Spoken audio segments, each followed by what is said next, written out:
Bisa nggak ditembus sedikit aja, mungkin di-spill dikit aja. Kalau ditembus ada bukan satu sosok, tapi dia tuh bisa berubah wujud. Ada yang bisa berubah, ada yang kadang bisa berubah jadi harimau, ada juga yang kadang berubah jadi ular. Terus ada si sosok yang diceritain tadi itu yang mati di bak air itu. Iya, ada itu. Itu ada. Ternyata dia dibantai.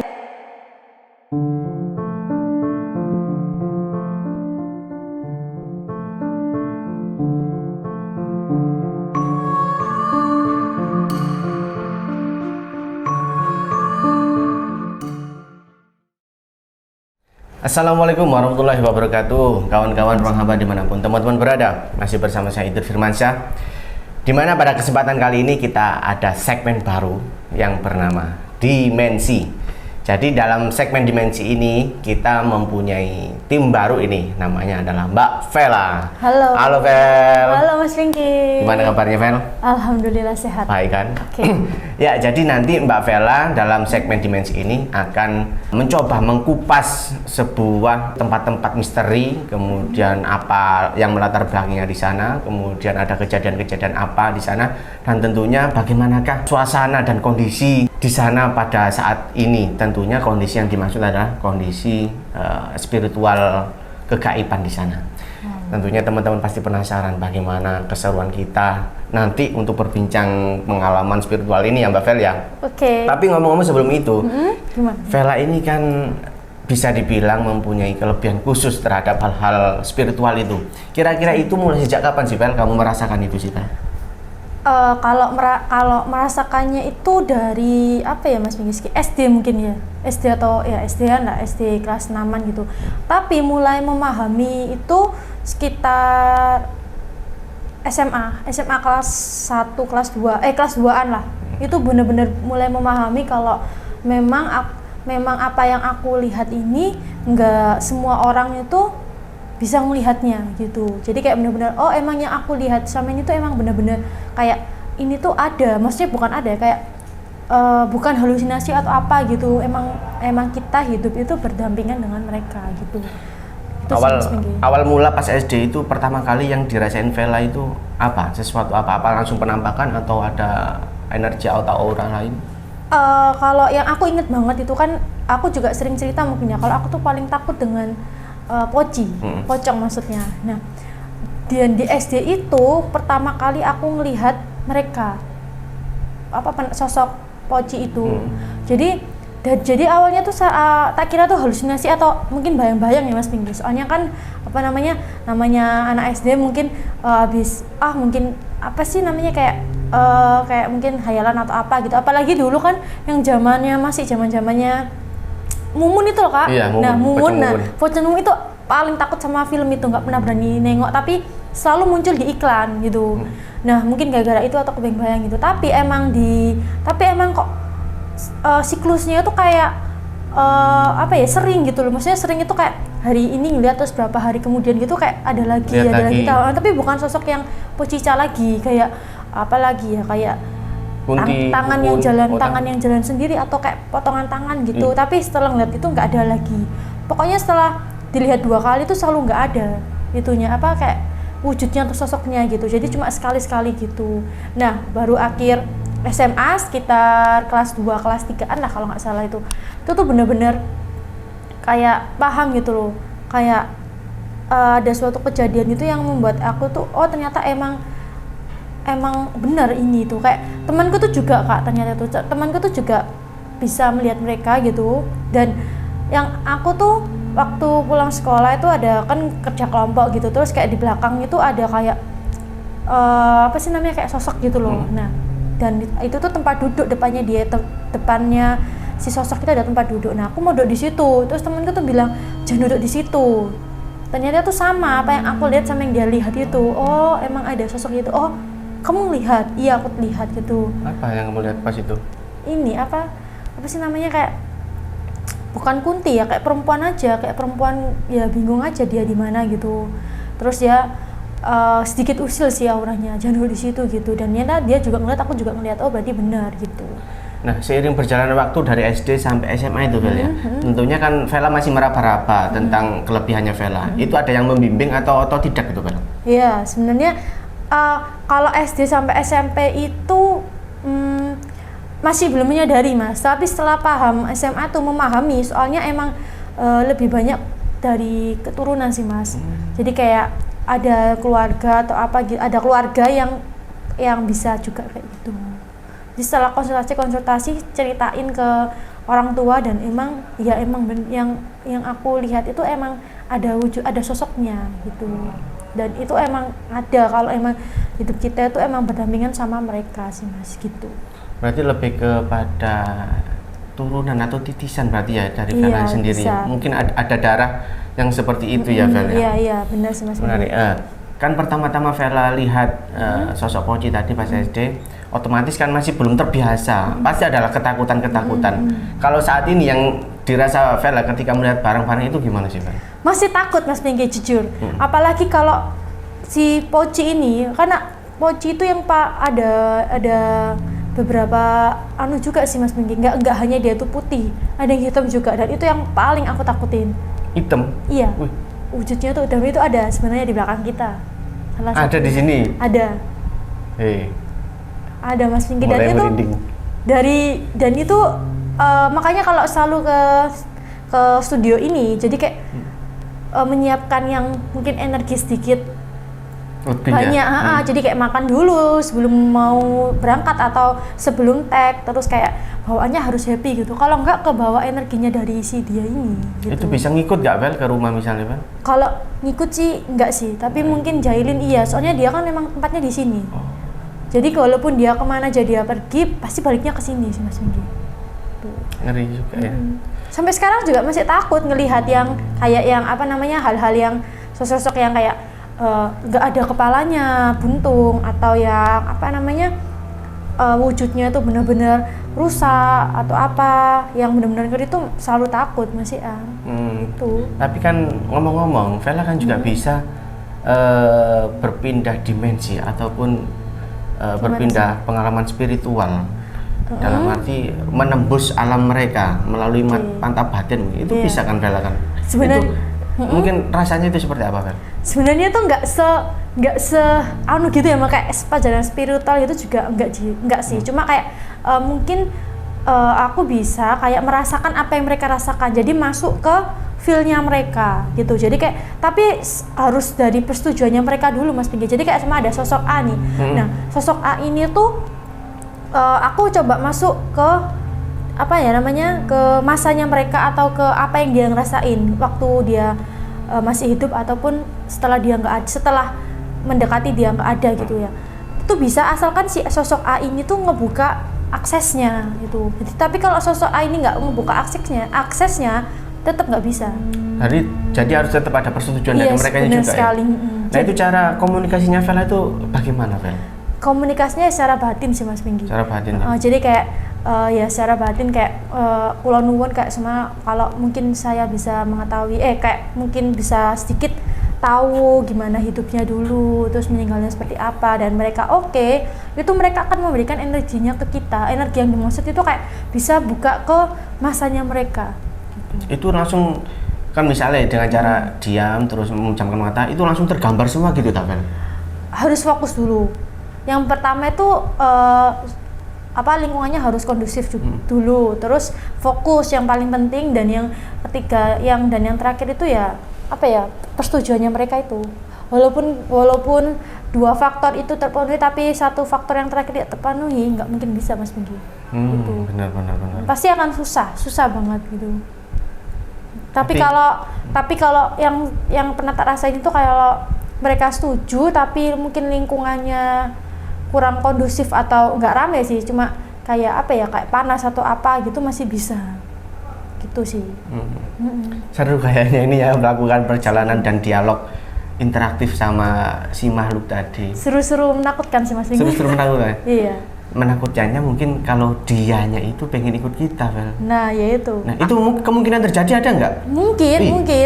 Mungkin, tapi biasanya kalau mereka udah mendiami suatu tempat itu kayak udah di situ di terus kafling gitu loh Mas Pinggi, kayak ini kok ini tempatnya mereka gitu, dan mereka tuh pasti balik ke sini kecuali kalau mereka nggak punya tempat. Mereka pasti cari tempat yang baru. Iya, jadi dunianya mereka itu juga punya tempat sendiri gitu. Sama kayak kita manusia ya, Iya, punya rumah sendiri, punya rumah sendiri sekali. dan punya kekuasaan sendiri, mungkin seperti itu Bel ya. Benar sekali Mas Pinggi, kayak gitu kurang lebih. Tapi ya itu tadi, kalau dia nggak punya tempat itu yang bahaya mungkin ya. Kalau ikut ke kita, wah bagaimana? Iya, makanya dulu waktu masih SMA itu pernah kan pulang sekolah, ngelewatin kuburan. Ya nggak kuburan banget sih, cuma jalannya itu jalan raya itu ngeliatin kuburan gitu loh Mas Pinggi. Nah, ada yang ikut. Aku ngerasa ada yang ikut emang, soalnya motorku itu kayak goyak-goyak yang belakang gitu loh, kayak ya anak kecil kalau digoncengin kan pasti kan goyak-goyak gitu ya Mas Miki. Tapi nggak berani ngeliat spion. Tapi aku tahu ada yang ikut. Terus aku sampai rumah langsung masuk teriak ke mama, ada yang ikut, ternyata emang benar. Ada yang ikut. Jadi kayak kemarin ada anak kecil yang ikut gitu. Mungkin dia nggak punya tempat atau bingung mau kemana. Terus kebetulan mungkin pas energiku lagi capek atau apa gitu, dan mereka bisa masuk gitu. Tapi pastinya kelebihannya Vela ini ada suka ada dukanya mungkinnya. Sukanya kita bisa bisa ada pengalaman baru, bisa komunikasi dan bisa melihat dimensi mereka. Dan mungkin dukanya kadang-kadang gini Vel. Gimana? Ada beberapa orang itu yang nggak percaya hal-hal seperti ini. Kemudian ketika kita menyampaikan seperti ini yang Vela sampaikan tadi, ada sebagian orang yang ngomong itu ya tahayul, itu cuma halusinasi dan sebagainya. Itu gimana sih perasaannya Vela sendiri terhadap orang-orang yang seperti itu sih Vel? Kalau aku pribadi sih cuek ya Mas Minggi, soalnya kan emang aku nggak juga memaksa mereka harus ngerti, harus paham juga, harus percaya juga apa yang aku lihat atau yang aku percayai gitu. Kalau percaya ya mau, kalau mungkin percaya ya monggo, kalau enggak ya udah gitu. Jadi kayak ya udahlah gitu. Toh juga jangan sampai apa yang aku ceritain atau yang pernah aku sampaikan itu membawa pengaruhnya ke mereka. Maksudnya ke mereka yang yang kurang lebih nggak percaya gitu. Jadi kayak ya udah masing-masing aja. Cuek aja sih Mas Pinggi. Ya kembali lagi kepada kepercayaan masing-masing Bel ya. Benar sekali. Tapi kalau saya pribadi emang kita sejatinya emang hidup di hidup berdampingan gitu loh. Kita punya alamnya masing-masing, kita di dunia, mereka di alamnya sendiri kayak gitu. Benar. Iya. Jadi ya tergantung kepercayaan, tergantung pemahamannya juga gitu. Kita kan juga nggak memaksa mereka percaya juga kan. Kita hanya menyampaikan apa yang kita lihat, apa yang kita ketahui. Mereka mau melihat ya monggo, mau enggak ya udah gitu. Mereka nggak percaya karena mereka belum mengalaminya sendiri kan, benar sekali. Ini tambah seru aja ngobrolnya. Tapi mungkin lebih seru lagi Vel. Bagaimana kalau kita coba mungkin Vela nyoba melihat dari sudut pandang Vela.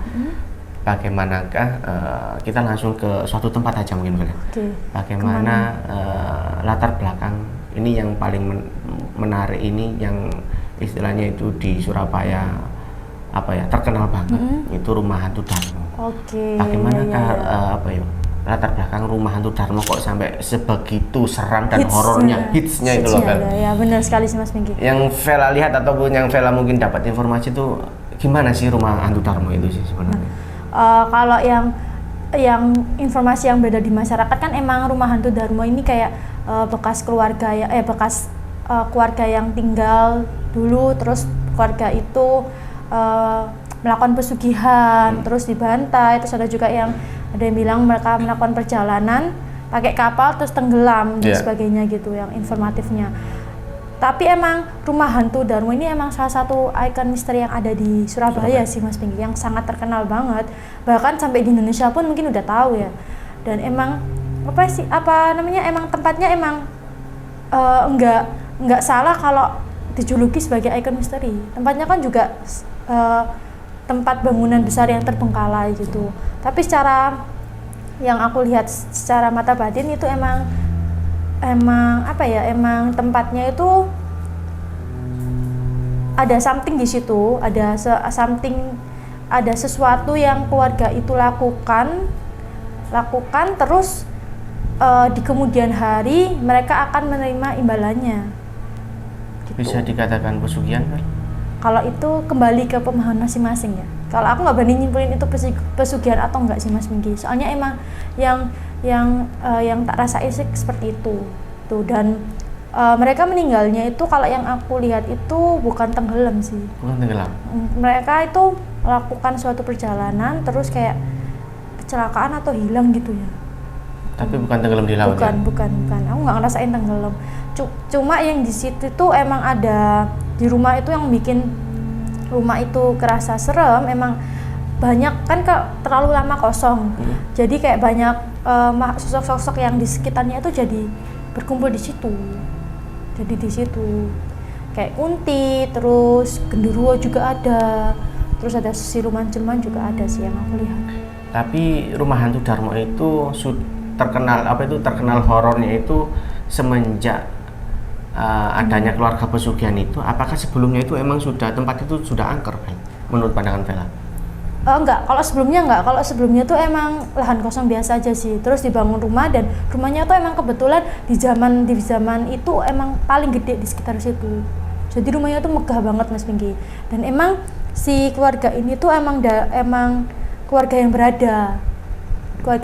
Terus banyak yang iri lah istilahnya. Ya, baik dari keluarga sendiri maupun dari teman-teman bisnisnya. Kayaknya kan di zaman seperti itu kan masih banyak yang kayak percaya kayak klenik-klenik gitu, santet, terus apa kirim-kiriman gitu. Nah itu banyak juga. Itu ada indikasi nggak, Vel? Keluarga rumah Darmo itu disantet orang-orang sekitarnya itu nggak? Ada indikasi. Kalau penyebab kematiannya sih menurutku enggak sih. Cuma selama mereka tinggal di situ dan selama mereka hidup di situ itu banyak sekali kejadiannya. Kayak ada pembantunya itu yang yang bukan dibantai ya, tiba-tiba itu kayak depresi terus bukan bunuh diri masuk ke ini loh bak mandi gitu. Jadi basah-basah gitu. Nah itu juga nggak tahu atau mungkin pengaruh dari si luar ini juga nggak bisa nggak ditembus sedikit aja, mungkin di spill dikit aja. Kalau ditembus kalau sekarang sih yang tak rasain itu biasa aja sih Mas Minggi, kayak ya mungkin udah terlalu banyak orang yang datang, jadi tempatnya tuh nggak sesakral dulu awal-awal tahun 2000-an gitu. Itu kayaknya sekitar tahun 90-an deh kejadiannya itu. Dan udah kosong itu mulai tahun 2000-an mungkin.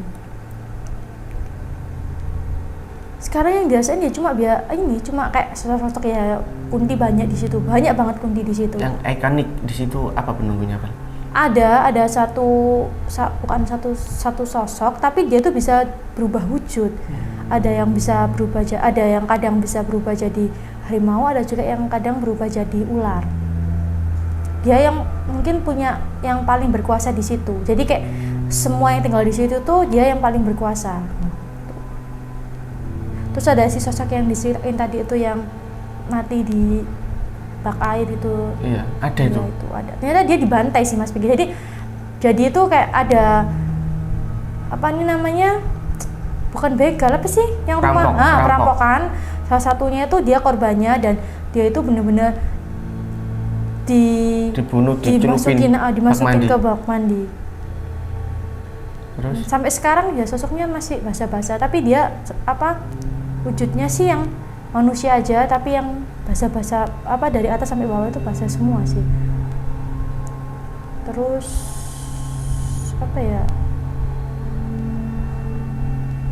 itu sih yang aku lihat. Kalau sekarang ya lebih ke kunti banyak sih yang di situ. Banyak banget kunti, kayak mungkin sarangnya kunti mungkin ya.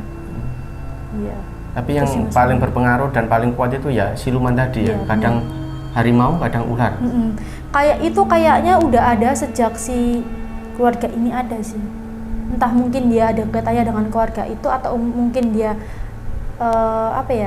dipelihara, istilahnya dijaga buat menjaga situ, atau emang mungkin gimana perjanjian atau apa gitu. Kayak yang aku rasain sih dia udah ada dia ada kaitannya dengan keluarga itu maksudnya yang aku rasain loh ya. Mungkin ada perjanjian sama dia, nggak bisa nyebutin Vela. Kalau itu nggak bisa diutarakan. Di share gitu. Soalnya kan terlalu terlalu dalam gitu aja privasinya. Benar. Tapi Vel, jujur.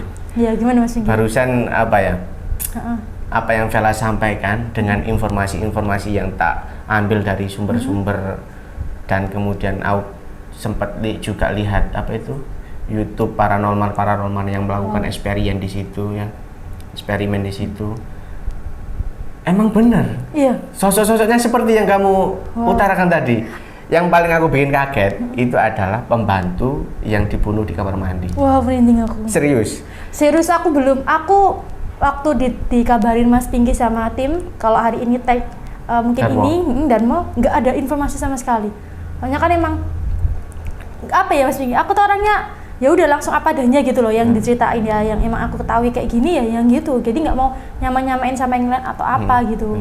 Jadi bener-bener ya udah datang ke rumah kemarin dia biasa, sekarang ya langsung tag, ya udah tag langsung. Nah ya aku sempat kaget loh, Vela ternyata kok tahu gitu loh. Wow.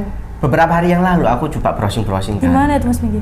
Di kisah tanah Jawa sebenarnya ada Om Hao. Om Hao kan juga tahu gitu juga kan, sama seperti kamu. Ya, KTJ ya Mas Minggi. Iya KTJ. Nah di sana Om Hao langsung disambut oleh perempuan baju basah sambil. Ini merinding aku. Iya serius. Aku ceritain merinding banget. Serius. Dia itu ya rambutnya agak acak-acakan, cuma panjang, cuma gaunnya putih, cuma yang bawah ini nggak terusan putih, yang bawah ini pakai kayak sewek gitu loh Bel. Tapi dia kayaknya nggak pakai gaun deh Mas Minggi. Bajunya putih. Pokok bajunya putih ya, nggak pakai gaun, cuma bajunya putih ya benar-benar. Nah yang bawah itu tapi pakai sewek Bel, pakai sewek. Merinding aku Mas Minggi. Dan itu aku lihat, bukan aku lihat ya, Om Hao itu mengantarkan kita ke tempat kejadiannya, ya itu benar, ada bak mandi kotak sini, kayak ya bak mandi ukuran 1 meter kali 1 meter kayaknya. Okay. Nah itu sama seperti yang kamu ceritakan, bahwasanya di sana itu perempuan itu sebelum, kalau nggak salah ini ya, sebelum dia dibunuh dia sempat diperkosa dulu atau seperti apa. Iya, kemudian ya benar kata kamu itu, kepalanya dijorokin ke kamar mandi tuh, ke bak mandi tuh kan, sampai dia meninggal. Sampai dia meninggal emang Mas. Dan Om Hao pun waktu itu cerita juga bahwasanya sampai saat ini rambut dia, kemudian badan dia, tubuh dia itu masih basah. Iya, bener. Aku ngerasa juga basah. Jadi kayak basah-basah, airnya tuh kan masih netes-netes gitu Mas Minggi. Jadi soalnya dia meninggalnya dalam keadaan seperti itu. Iya benar. Gitu. Bener-bener nggak tahu ini kalau sama atau apa ya Mas Minggi atau lihat gitu. Makanya dia aku cerita itu kok Mas Minggi langsung nyambung ini. Wih, jangan Mas Minggi udah pernah kesana nih atau udah ternyata Mas Minggi bisa gitu. Ternyata ya referensiku ya masih dari itu aja, masih mungkin belum ada energi yang masuk mungkin. Dan satu lagi yang menarik ya siluman tadi. Cuma kalau versinya Om Hao gimana? Itu bentuknya manusia. Cuma kadang-kadang itu dia itu mukanya bisa berubah jadi macan. Sama, kurang lebih sama seperti kamu. Jadi bisa mukanya itu bisa berubah-ubah. Salah satunya macan tadi. Ya mungkin itu yang kamu tadi sebut antara harimau dan ular tadi itu, ya mungkin itu dia. Iya, soalnya dia nunjukinya pada saat ini itu macan sama harimau itu sih Mas Minggi. Tapi ini tuh masih satu sosok, jadi cuma dia bisa berubah jadi 2 gitu. Tapi nggak tahu kalau yang kan kita nggak ke lokasinya, maksudnya kita nggak langsung di lokasinya saat ini. Kita mencoba untuk melihat ke sana, tapi kan kurang lebihnya tuh nggak seefektif kita langsung ke sana gitu Mas Minggi. Jadi ya mungkin yang gimana sosoknya kurang lebih seperti itu sih gitu. Mungkin kalau ke sana tambah ini lagi ya Bella, tambah energinya tambah kuat lagi ya, dan mungkin sosok-sosoknya tambah kelihatan lebih jelas mungkin ya. Mungkin iya pasti sih Mas Pinky, soalnya kan langsung ke lokasinya. Gitu sih. Ada lagi versi yang lainnya juga, apa itu, bukan lainnya tapi versi referensi keberlanjutannya. Jadi yang katakan Vela tadi itu meninggalnya ada yang tenggelam di lautan. Nah itu ternyata ada 2 orang keluarganya yang nggak ikut pas kejadian itu, dan dia masih hidup, yaitu pembantunya dan anaknya yang masih bayi, Vel. Oh iya, yang pembantunya yang di itu kan? Bukan? Yang meninggal ini tak? Yang diculupin itu? Nah mungkin. Itu iya. Itu pembantunya. Itu. Tapi yang masih bayi itu masih hidup. Kalau sekarang nggak tahu aku Mas Pinky. Tapi nggak bisa dilihat sekarang. Nggak bisa sih. Nggak bisa. Soalnya kan apa ya? Iya itu pembantunya yang di rumah itu ya itu yang di bandai itu, dan yang waktu dia keluarganya ini tuh pergi, dia di rumah, dan di rumah itu ada perampokan. Oh gitu ceritanya. Itu kalau yang aku lihat gitu. Jadi waktu si keluarganya semua ini pergi dan yang di rumah tuh pembantunya yang itu sama yang anaknya itu, kalau yang anaknya aku nggak lihat sih Mas Minggi, soalnya aku cuma lihat itu sampai pembantunya aja. Nah itu yang dibantai itu hartanya diambil semua berarti ya. tuh. Tapi aku lihat yang kalau rumah ini bisa sampai kayak gitu karena ini sih, karena faktor alam sih, kebakaran atau mungkin karena dandanya udah lapuk jadi roboh. Yang Vela lihat apa? Yang aku lihat itu Kok sampai kayak gitu rumahnya? gentengnya juga roboh. Faktor apa maksudnya? Tapi juga panas. Ada energi panasnya? Iya. Kebakaran ya kayaknya ya. Iya nggak sih Mas Minggi? Kayaknya sih kebakaran, pernah kebakaran juga. Tahun berapa kira-kira Vel? Tahun berapa ya? Awal 2000-an kalau yang kebakarannya ini. 2000-an. 2000-an. Kalau yang kejadiannya itu sekitar tahun 90-an. 95-an lah kira-kira. Sekitar gituan ya? 95. Gitu sih. Tidak. Kenapa Mas Minggi? Kok aku jadi... Emang tidak diragukan, Vela memang mempunyai kelebihan itu ya teman-temannya. Kenapa Mas Minggi? Ya emang di situ terjadinya rumah itu sampai sekarang hampir rusak parah banget itu kan, udah nggak ada atapnya dan sebagainya, bolong lah istilahnya dari atas itu kan ya. Emang sempat terjadi kebakaran itu. Oh ya? Iya. Kalau masalah tahunnya serius ya. Saya baca-baca ini loh ya. Wow. Kalau masalah tahunnya ya range-nya itu sekitar 95 ke atas sampai 2000-an. Range-nya itu. Ada Itu terjadi kebakaran hebat, gede banget di situ. Hingga Itu rumahnya kayaknya sampai dibakar korak-korak. sih Mas Minggi. Nah, rasanya. itu nggak masih belum tahu itu. Itu Kayaknya kalau aku dibakar. rasanya dibakar. Mungkin ada hubungannya dengan perampokan itu nggak, Bang? Enggak. Kalau yang perampokan itu sebelum rumah itu dibakar, sebelum rumah itu terbakar atau kebakaran gitu. Jadi perampokan dulu, terus keluarga ini meninggal. Atau kejadiannya sama ya? Perampokan ini sama si satu keluarga ini kayaknya sama waktunya. Terus kebakaran itu. Itu emang sengaja dibakar. Menurut pandangan Vela itu seperti apa? Kebakaran sih Mas. Nggak bisa dianu. Lah ya kebakarannya itu karena apa mungkin? Kebakarannya itu enggak sih, dia emang bukan sengaja dibakar, emang mungkin korsleting listrik atau apa kayak gitu mungkin. ada yang nyalain api, terus lupa dimatiin atau apa, terus akhirnya menyaut kemana-mana gitu. Soalnya kan waktu itu masih belum seramai sekarang kawasan itu, jadi kayak mungkin dipakai dan udah lama kosong atau apa. Kalau aku sih ngerasanya kalau yang dibakar itu aku nggak melihat orang yang ngebakar atau apa sih, cuma terbakar aja gitu, tiba-tiba apinya udah gede sampai segitu tuh. Mungkin ini lagi Bel, yang Gimana? menarik lagi mungkin ya. Itu kan penghuninya di situ ya wis masalah Kunti, kemudian siluman tadi dan pembantunya tadi itu. Dan yang menarik dan yang masih menjadi misteri dan tanda tanya Bel. Pemilik rumah itu sekarang itu gimana? Pemilik rumah? Iya. Pemilik rumahnya kan Yang meninggal tadi itu loh. Itu meninggalnya dia sudah tenang, apakah masih ada berbau-bau mistisnya di rumah itu juga, atau emang udah hilang dari rumah itu pemiliknya itu? kalau yang aku rasain itu pemiliknya meninggalnya nggak di situ sih Mas Minggi. Jadi dia ya itu melakukan perjalanan terus kecelakaan atau apa terus udah hilang. Berarti istilahnya nggak bergentayangan di rumah itu Enggak sih, enggak. Kalau yang di situ tuh lebih ke yang usilnya tuh ya yang penghuni barunya ini, si sosok Kunti, terus si apa namanya ada genderuwo juga di situ. Terus apa ya? Kalau yang cewek yang ini tuh enggak sih. Kalau cewek yang dicemplung yang dibunuh itu enggak. Dia cuma lebih ke ini aja sih. Lebih ke ya udah aku meninggal di situ ya. Aku nunggu di sini. hidup di situ dia berarti. Masih nunggu di situ. Berarti yang tuan rumahnya itu udah nggak ada di rumah itu lagi ya, secara rohnya ya? Nggak ada ya? Nggak ada sih. Cuma mungkin bekas-bekas peninggalannya itu masih ada di situ.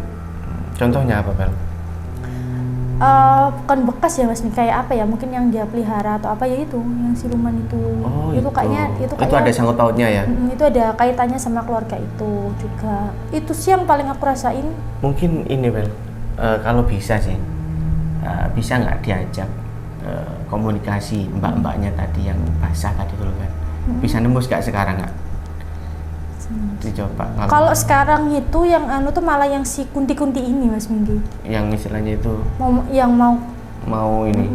yang kayak komunikasi rame banget itu yang kunti-kunti ini. Ketawanya tuh bener-bener Kenceng pusing nggak pusing gitu Mas Minggi, jadi kayak banyak gitu. Kecil banget. Kalau yang si mbak-mbaknya ini tuh apa ya? Nggak mau sih. Nggak mau. Emang nggak mau dia? Kalau apa sulit? Kalau sekarang nggak mau dia. Maksudnya saat ini buka komunikasinya dia nggak mau. Nggak mau. Tapi wujudnya emang seperti itu, Vel ya? Seperti itu. Kecil sih dia badannya. Oh ya, mungkin bisa dijelasin sosok anunya itu, Pak. Ciri-cirinya, Vel. Rambutnya nggak terlalu panjang, ya nggak pendek juga sih. Kecil sosoknya, terus nggak gendut juga. Pakai baju putih.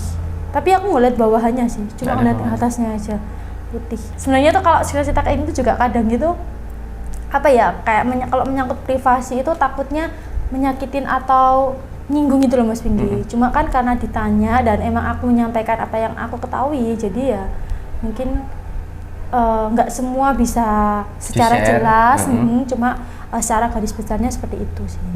Gitu. Siap. Menarik sekali sih, Vel. Atau mungkin kita bisa ke sana jalan-jalan. Oh, boleh juga, nanti kita agendakan jalan ke sana ya. Oke. Semoga bisa. Oh, keren sekali. Mulai dari pengalaman Vela, mulai pertama bisa melihat sesuatu hingga akhirnya Mbak Vela ini bisa istilahnya komunikasi dengan makhluk-makhluk seperti itu. Dan banyak sekali mungkin nanti yang akan di-share lagi ya seputar apa itu kisah-kisah dan kejadian-kejadian misteri di tempat-tempat tertentu seperti itu. Oke, mungkin itu dulu aja, Vel ya. Nanti kita sambut lagi di next dimensi yang lain seperti itu. Terima kasih, Vela. Selamat menjalankan aktivitasnya lagi. Tetap semangat dan jangan lupa jaga kesehatan, Vel. Iya, energi juga. Kamu pasti terkuras habis ini. Enggak juga sih Mas Singgi. Iya, buat teman-teman semua jangan lupa like, comment, and subscribe channel Ruang Hampa. Dan selamat menjalankan aktivitasnya teman-teman. Sampai jumpa di segmen dimensi yang lainnya. Terima kasih. See you guys. Dadah.